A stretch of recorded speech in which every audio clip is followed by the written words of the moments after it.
Welcome to this week's episode of the Rugby Bits podcast as we dive into Chasing the Sun 2, episode 2.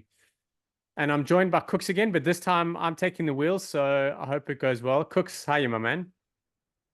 I'm loving this dual playmaking role we have now. I don't mind you coming in at 10 some weeks, and next week I'll probably come back in at 10. It's just flowing nicely. But yeah, very very good. Good weekend. Good at Easter festivals. Yeah, so good scuba rugby, and then capped off with an incredible episode of Chasing the Sun too. How are Yeah. you? Yeah, excellent. Very, very good. Very good. So it's the DuPont Ntamak podcast as I fumble my way through that. Anyway, enough of that rubbish.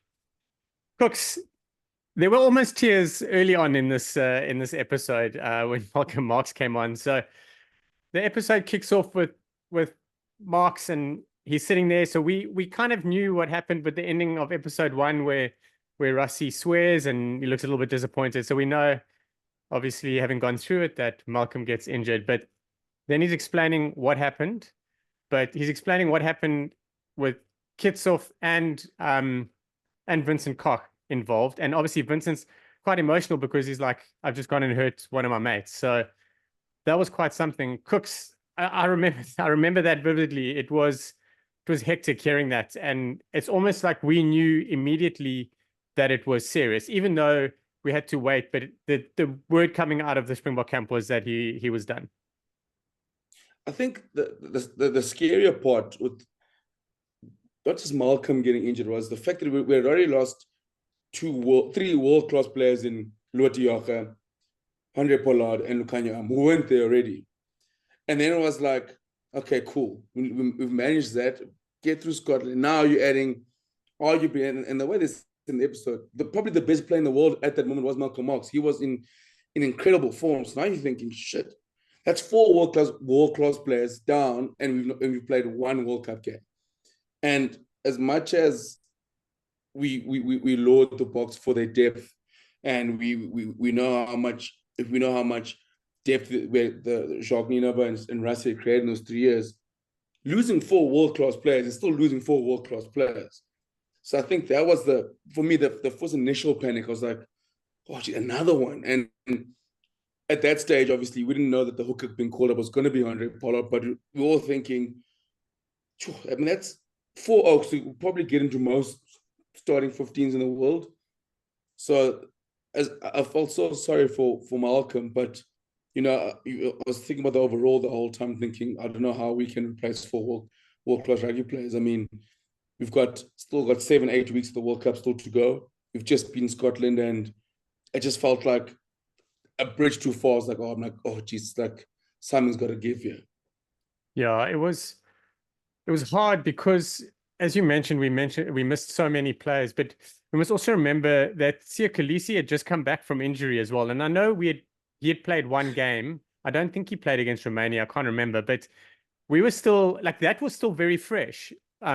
Because he came back quickly and we all kind of thinking, is he going to break down again? Because we've seen this story, where guys come back too early, it's for the World Cup and stuff like that. Or we see guys go to the World Cup and they don't perform. And yeah, so that was a lot to take in. But I did have a bit of a chuckle with Rusty and the green whistle when he said that Malcolm just said, like, give me something for the pain, and he took a big swig of that, and then Rusty said that he took some. I don't doubt him for a second. But yeah, like, so Cooks, you've mentioned that he's irreplaceable, and we all knew that. And the most amazing part is we didn't actually replace him. That was like the most amazing sort of backstory of this whole situation is we never replaced him. So he is irreplaceable. But what what would that have meant for the opposition? Like, imagine them knowing, especially Ireland and France and New Zealand, who were probably going to play us later, what it meant to them knowing that we had lost a player like that. I think for them, it's one of those things where they're going, geez, they've lost a big key. We've lost a big key to our cog, a big key to our machine. And like, I think for them, they're thinking it's an area they can target because obviously historically, like, I think some Cabanese speaks about how, and my peers speak about how we've gone with two world-class hookers. So basically, if you look at the top 5 hookers, we've got 2 of them, and they're coming on and they're playing about as close to 40 minutes each. And then now that's a weapon that's been taken away from us, and something where, barring Pieter-Steph du Toit, no other forward in our pack is being asked to play longer than, let's say, 60 minutes. So I think the opposition is probably thinking, okay, cool. Here's an area we can exploit now in terms of we can maybe try and push Bongi a little bit longer and then expose someone like Deon Fourie or a Johan Kobler or Joseph Dweba, whoever got called up at that time, because you're all thinking, obviously, hooker was. That was the big thing. Bongi part wasn't the issue. It was more the opposition thinking, listen, if we can put someone like a Dweba or Johan Kobler, whoever we're going to call up, they're going to have to play 20 minutes or 15 minutes. So that's probably the opposition thinking that's where we can essentially hurt the Springboks. Yeah, 100%. And it kind of leads into my next question, which was about the hooker conversation. What was the plan? And the biggest thing for us, so very interestingly enough, I think in chasing the 1-2, we didn't really, like, they didn't show any weakness in places and with decisions they made, but we did leave a lot open with this squad, with with just Manny as the fly half, with 4 scrummies, and now obviously with this. But even Rassie in that team meeting was talking about, right, this is how I see it unfolding. Like, we have to push Bongi for 40 minutes, but then this is how we've got to activate Deon Fourie and Marco van Staden. And for one, I was it's not probably just me. I mean, a lot of people were just like, there's no ways we're not bringing another hook in. Deon Fourie is a makeshift hooker. Hadn't played hooker for Yonks before returning for the Springboks. But yeah, that conversation would have been something. Imagine him and Jacques Nienaber chatting about, it's cool, we're not going to bring in another hooker. The faith they have in the system and the players. And imagine the pressure on the players. Imagine, like Deon Fourie said, I'm going to the World Cup and I don't think, like, I'm going to play a Schalk Britsy role. And we all saw that happening. And the coaches would have said to him, listen, you'll cover hooker if we need. But I don't think he saw this coming. Imagine the pressure he had. He's like, I've always wanted my Springbok call-up. And now they're like, surprise, you're in the match day 23 moving forward. One thing I enjoyed, I mean, we had Gareth Whittaker, one of the guys who was at TNDW, who's a big part of this project, as executive producer. He commented last week, and shout out to TNW and all the guys that put this together. And one thing I loved is, as soon as they showed, say, Pollard coming in for Malcolm Marx, was obviously the reactions from people outside of South Africa. The Irish fans saying we've gone crazy, we've pushed the ball too far. And I'll be honest, I was almost on that line as always. But I had faith in what Rassie and the guys were doing. I mean, you can go back to our Rugby Bits episodes where it's like, how far can we push these ideas? How far, like, sometimes rugby's still a game of convention. Like, rugby's still a game of, there's still principles that go down the line. You need 2 hookers. You need a scrum off on the bench. And there are still those sort of elements. I think that's where, for all of us, I think even the guys like Deon Fourie, it's like, and we were thinking, and like, geez, how far can we push this down? We get the 6-2s, we get the 7-1s.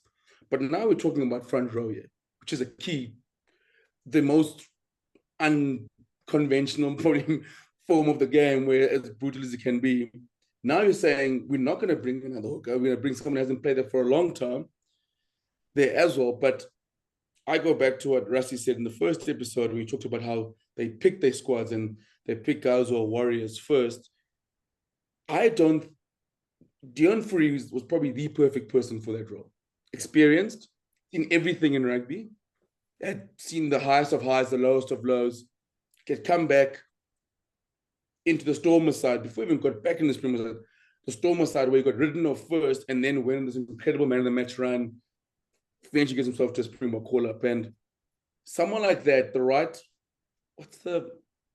dog, as I mentioned a lot in the episode, to able to handle that role. Mm-hmm. And I don't think if it was someone, let's say a junior, someone say in their 20s, like even like a Johan Kobler, as a good rugby player is, like someone like maybe they has not seen everything that the game has to offer, not been through as much as say Deon Fourie has from a rugby's perspective. And I think that's what summed up the selection of someone like Dion. Is if there's anyone in that to accept that sort of role, it's probably someone like that. And I think that's where again is testament to the Bok selection and how they probably justify that them not picking a flaw. That's how they justify to themselves. They're going, we pick dogs, we pick also character, and we don't think they're going to be tested in that way. And I love that John mentions as was like, I didn't think, yes, I'm here. I can be a dog in training. I can bring the vibe experience on the training, not having to play hooker. I haven't played hooker for the longest time. Yeah. They basically said to him, you've always said this is all you've wanted, to be a Springbok. Now prove it, basically. So Yeah. talking about Top Dog, Bongi Mbonambi tells us a little bit about himself and his story. Side note, I'm not sure if he's got a daughter, but anyone who's going to date his daughter and comes into that house and wants to make friends with the Top Dog is going to shit himself, because he's got a way about him. He looks scary, and he seems to come across like if you step out of line, he's going to let you know. But a couple episodes ago, I was talking about Makazole Mapimpi and how, like, him being at border, how we could have missed him and his journey. And I never really thought about Bongi Mbonambi and his journey. And it's all these things that these stories we have in South Africa and throughout the world, but we obviously, it's highlighted for us now, about like little things that have happened that have literally changed someone's life. Not just Bongi Mbonambi's life, but his whole family and everything. But that whole thing about when he said, like, people saw something in me I hadn't seen yet, and how he wasn't able to go to these trainings, but friends of his and their family said, cool, we'll take you. And it's those type of things that are just incredible, and warms my heart, man. No, it does. I mean, because it's such a great story, and you know, it goes bigger than that. I mean, even after that shock, we still remember when he came through at the Bulls, and then got the move to the Stormers, and how hard he worked after, like you said, he didn't believe in how good he was as a youngster, and then obviously had gotten through to play very good rugby, get to the Bulls, play Super Rugby, get to the Stormers, and then eventually working with the Springboks, where again, the next phase of his career started, where to prove he was good enough to stay there. Because we all remember him, I think maybe 2018, getting subbed off, 30 minutes in Australia. Yeah. Probably thinking that's it. Yeah. And then eventually, about a year and a bit later, he actually physically took Malcolm Marx's jersey as number 2. Yes, he started as a starting hooker. Yes, he did the split, but at that stage, Bongi was a better hooker. Yeah. He had to start. And it wasn't a case of like, no, I guess Malcolm may be a better finisher, but there's a stage where in 2019, Bongi was our best hooker. Yeah. And that's saying something. We have Malcolm Marx, and to see him come full circle and then captain the Springboks, it just shows a journey. But Shoki, I still love that episode. One of my favorite images of 2023 is when Rassie puts on all 7 forwards against the All Blacks. It's just Bongi just putting on that spray, and he just looks so menacing. And like he like whenever the Boks want to get physical, like if there's ever like a poster child of Boks physicality, like Bongi is that perfect poster child for it. Absolutely. He's a massive human. And as Rassie says, he looks like Mike Tyson. But he's got that look and that way and that aura about him. Like when he steps up, you know that you're not going to, if you misstep, you're going to get eaten. And he also knew that there were 6 other forwards coming on against the All Blacks. And he was like, come, let's go on. We're going to now make a statement move. So yeah, it was incredible. We'll touch on the 7-1 bench against Ireland in a bit, but talking a little bit about Ireland, just that stadium. I forgot when I saw in Chasing the Sun 2, the stadium and what it was like and the players talking about it. I completely forgot what it was at the time, but then the memories came flooding back. It was green. It was green. It was a game in Dublin. It was not being held in France. I mean, oh, jeez. I'm thinking back now, and like you said, like I forgot because so much has happened in the World Cup. You got the quarterfinals still. I mean, like I forgot how big that week was in terms of like even through episode 1, it almost halved and brought down because Rassie and speak about Scotland's the biggest game. Scotland's the biggest game. Scotland's the biggest game. So now clearly, if I said that meeting, I'd have been shat on as well because clearly, so like. um, so like even when the episode started, I was like, oh yeah, geez, I forgot how big this was. I mean, it was epic. Then I thought about it again, like remember how big of a litmus test that was for Ireland for us? Because now obviously sometimes you watch Chasing the Sun, you're so focused on the Bok narrative because obviously we won the World Cup and we saw what happened to the Ireland. But I forgot leading into that week, we knew what the Boks would bring. But the biggest thing was, could Ireland step up physically? Because it almost felt like the missing piece to the side that were brought together. As much as we knew what the Boks would bring, I'm sure you remember that. I think for most of people, the lead up was, can Ireland actually make the physical step up to match the Springboks? Yeah, and they could. To cut a long story short, some of those hits were massive. It was crazy, but it was big, and we unveiled that 7-1 split in a competitive game because the All Black game at Twickenham was kind of pre-World Cup. We've now unloaded it for real in real life. Don't underestimate the Qatar Airways Cup. We're the first and only holders of the Qatar Airways Cup, please. I'm sorry, my bad. But talking about Ireland, like Shane Horgan, I think it was, you mentioned when he was growing up and playing rugby and playing for Ireland, Ireland's form and where they were just wasn't on the radar for them. Ireland have reached heights that they've never ever expected 10 years ago, 5 years ago even. They were incredible, and this was that test for them about doing it, taking it on the big stage, doing it at a World Cup against like the Springboks, who are defending champions, but also physical. But Rusty sums it up well, and him and Jacques Nienaber chat a lot about how clever Ireland are, and like what they do and how data driven they are and how information driven they do things. But Rusty summed it up well, where he said, what did he say? He says, if you don't know your shit, you can't fuck them up physically. So the Springboks and South Africa, we're clever as well, but Rusty's so good, and Evan touches on it, but he's so good at just poking those buttons of the players. Like, this is he knows how to bring them up in their own way for that specific team. It's not the same team talk, as we mentioned. You've got one move. You can only do the move once. You can't keep doing it each week as a coach. And it's interesting, Sharky, because, I think probably one of the biggest themes of Chasing the Sun one was fuck them up physically. It's what but like I love how now I would switch to like Rusty going, listen, we still gotta know what to do. We still gotta know our shit first before we can do that. But then also, he almost goes back to that. He goes, hey, at the end of the day, Oaks, this is not chess. Like, right at the end of the day, you still gotta be physical. Like, it's not chess at the end of the day. And my thing also, it's up this Ireland and Boks series up so nasty now for later this year, because I mean, we know Ireland now backs themselves to front up physically. We know they back themselves to win in the Southern Hemisphere, having won in New Zealand. Hey, we haven't. The last time we won back two tests in New Zealand was in there was 2009. So it's up that series beautifully, which I'm hoping. If Gareth does watch us, we need another documentary for that, please. Like, absolutely, just a little bit, just touch on it. Maybe one episode over the 2 weeks will suffice. But yeah, like Rusty does well to like tap into people where you're showing like what people are saying and how South Africans are viewed overseas. Bongi he definitely took that personally. Like when he says your English rolls better off your tongue than mine, or something along those lines, and just he was having a proper dig, like, oh, you've got better stadiums, you've got this, and you don't really trust and feel that we can play a different game. But Rusty was great. Like he says, emotional lasts for 5 minutes, but personal lasts for 80. Yeah. So he's just kind of just tapping them slowly, just edging them on. The other thing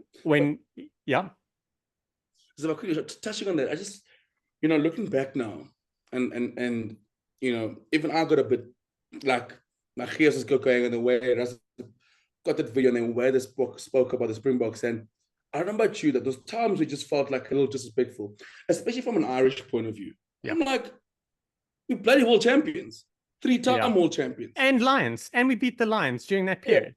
Yeah. Exactly, arguably the strongest Lions side they put together. Yes. So what I'm thinking is like, I thought about that. Like even I got upset. I'm like, I don't care if he won the World Cup, not passing the ball once out of 12. We still did it. And they were on the same World Cup. What I'm saying is like, we get the physical approach and all that, but like the way they were speaking, like going like, oh,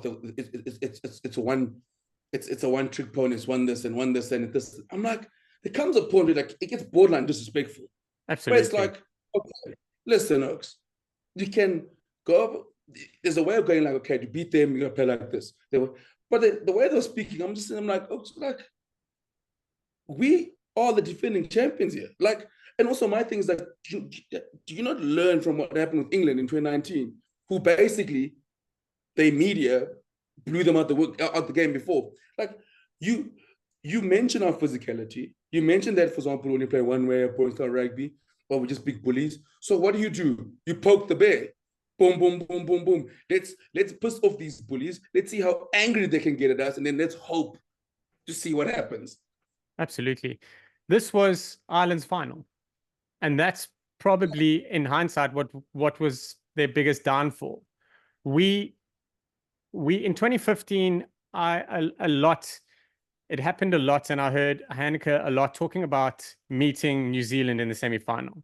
I didn't hear a lot of the final, and we lost to New Zealand in the final. And I'm not saying that this was the case internally, but externally, and the vibe around Ireland, this essentially was their final. This was their stepping stone to go forward, was to beat South Africa.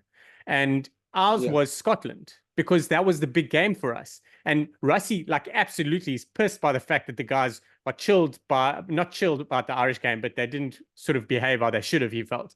But Scotland was the big one for us. And this was the big one for Ireland. But this almost looked like it was their final, looking back at everything, because they brought it in the quarterfinal. But the truth is, they should have beaten the All Blacks. They're a better team. This was their final, and yeah, they were outside of the team and everything. They were talking it big time, and Rassie made sure to let the squad know. But I'll tell you something. I know that I hate losing, and it's not great. But having a look at it, and obviously in hindsight, I can view it a bit better. It was a really great moment for the Springboks not being able to beat a team, because we go to the World Cup to do it. Our loss in 2019 was against New Zealand, was the opening game. There's a difference to that, and coming off where we did. But now, you want to be able to beat them, and that was the big thing. So obviously we had a massive chance of meeting them in the final again, but that changed in the quarterfinal for a lot of people. But back to the Ireland game, on the big hits, Francie Malherbe was when the reactions from the players, even Faf was pretty good about how Ireland brought it. Like, they were big, and they were sending it hard. Yeah, they brought it, Chucky. It was, but also, but I think, but hearing that, like, obviously in the episode, like with the close cam, this is how hard the hits were, because it was the one. Remember, Rassie made that quote in 2019 before they played Wales, and he said, and he's like, I promise the Ireland, they go away eventually. And I think Faf touched on it, and he goes like, they didn't go away. Yes. And then, like, which was the big difference. And they didn't. And it was weird to see, like, obviously, I think we remember the mistakes, we remember the Marnie missed kicks. And it was such a game where the margin was so far. And I think for us, I think the biggest thing was, can they withstand that Bok physicality? And they did. And I think this is what made the game. It was a great game of rugby. It was everything, that game. I mean, there was opportunities, there was tries, good tries as well. I mean, there was drama, like ref decisions that could have gone either way. I still stand by Ben O'Keefe got the call right there in. Absolutely. And so it's one of those. It's one of those. It was a great test match, and Shock, I love how you said that at that time, for me, when it ended, it wasn't more bad Springboks, it was a little bit more good Ireland. And I was more worried about how Ireland in the long run, in terms of if you meet them in the final, then obviously I worry about the Boks. We will bounce back.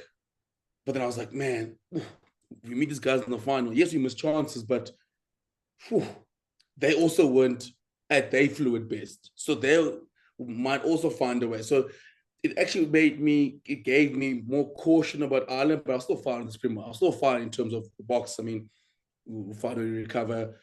But I genuinely thought Ireland, at that stage, I was like, shit, these Dogs could win the World Cup. Absolutely. That's been their vibe for a while. After beating New Zealand, they've switched on. They Grand Slammed in 2023 as well, so they were perfectly set up for this.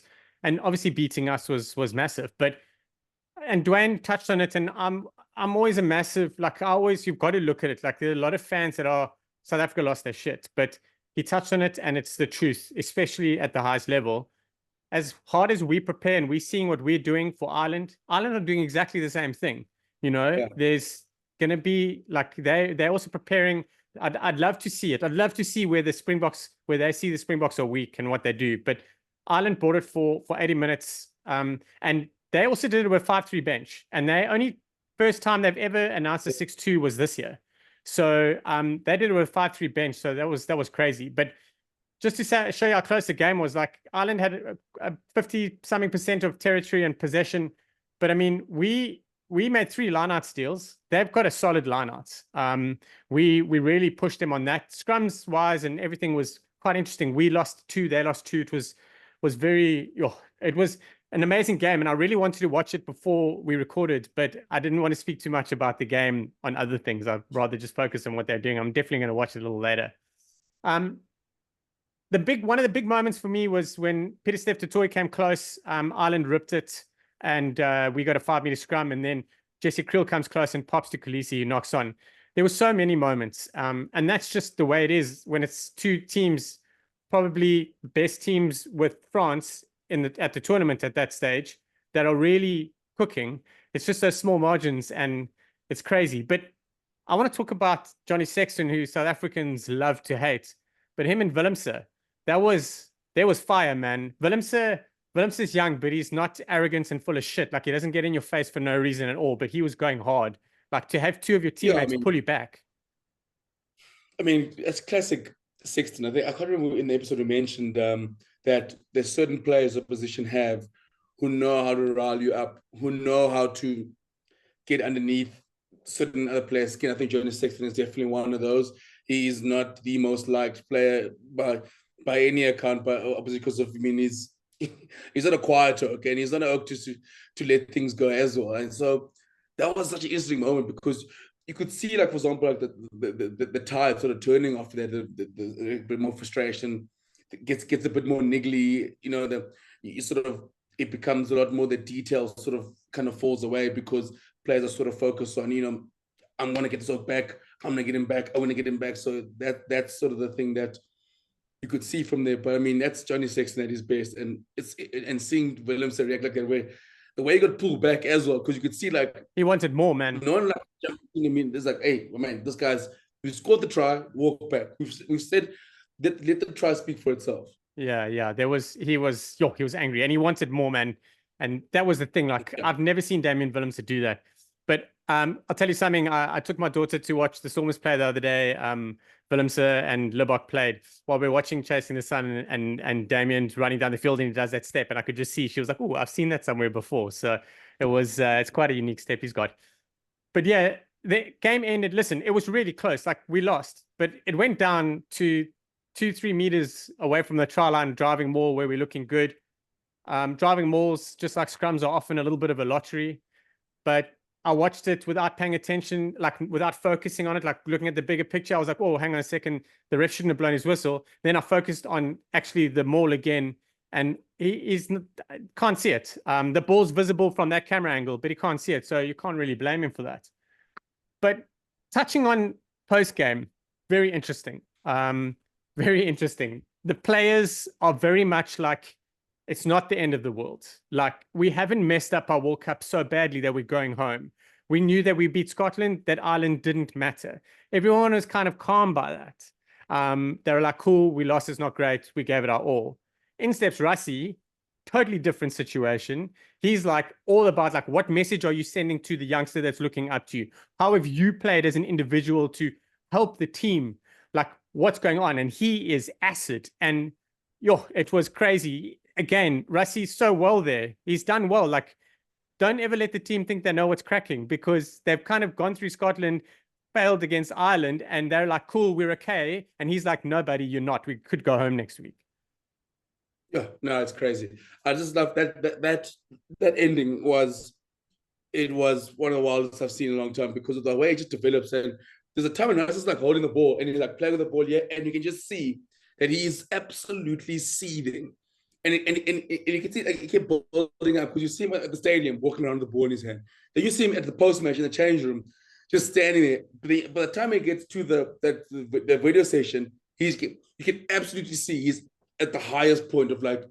And I'm probably sure like maybe someone walks in the video session with a smile or two, and he's like, "I'm going to get these oaks. I'm with them." But again, it's the way of using personal experience to sort of hone down on the message. And I love his message where he speaks about like, I didn't see enough regret on their faces.